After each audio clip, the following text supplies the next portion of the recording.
ఈ రోజే డౌన్లోడ్ చేయండి. మీ ఫేవరెట్ షోస్ చూడండి. శరణ్య, ఆలోచించు ప్లీజ్. ఇప్పుడు నా బతుకు, నా కడుపులో బిడ్డ బతుకు నీ చేతుల్లోనే ఉంది. నువ్వు ఏదో ఒకటి చేయాలి శరణ్య.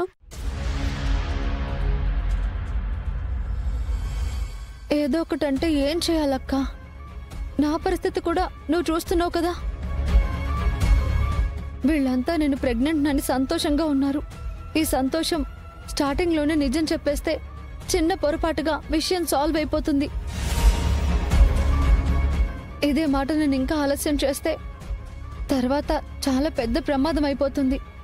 నేను చెప్పేస్తానక్క. ఇప్పుడు నీకొచ్చిన కడుపుని దాచడం ఎంత కష్టమో, నాకు లేని కడుపుని ఉందని అందరినీ నమ్మిస్తే కూడా అంతకు మించిన సమస్య అవుతుందక్క. నా మాట వినక్క.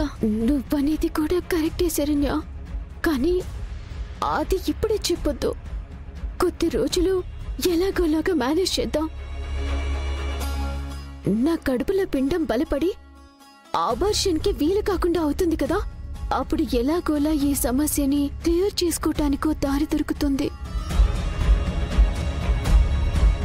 అంతవరకు ప్లీజ్ శరణ్య, కడుపులో బిడ్డ పిండంగానే రాలిపోకూడదు.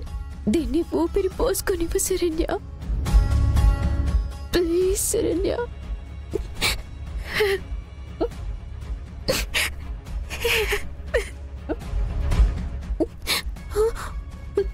అక్క, నువ్వేడవకక్క. సరే, నువ్వన్నట్టే చేద్దాం.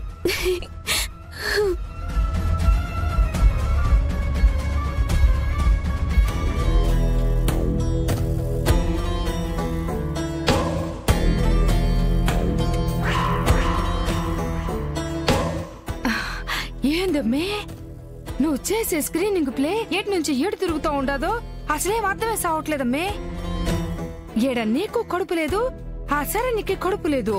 అయినా దాన్ని కడుపు సెంటిమెంట్ తో కట్టి పడేసి ఉండవు. ఇంట్లో వాళ్ళందరినీ శరణ్య ప్రెగ్నెంట్ అని నమ్మేలా చేస్తుంటావు. మొత్తానికైతే దాన్ని ఇరికించేసి ఉండవు. ఇప్పుడు ఇరికిన దాని బతుకు రేపు ఏడ వరకు తీసుకుపోదామని అసలు. ఎక్కడి వరకు ఏంటి? ఈ కుటుంబాన్ని కడుపు పేరుతో మోసం చేసింది అని అందరూ కలిసి దాన్ని మెడ పట్టుకొని బయటికి తోసేసేంత వరకు. దాన్ని తరిమేసిన తర్వాత ఆ ఆనంద భైరవిని కూడా ఈ ఇంటికి, ఈ మనుషులకి, అందరికీ దూరం చేసి నేనే ఈ ఇంట్లో శివగామిగా రాజ్యమేలుతాను.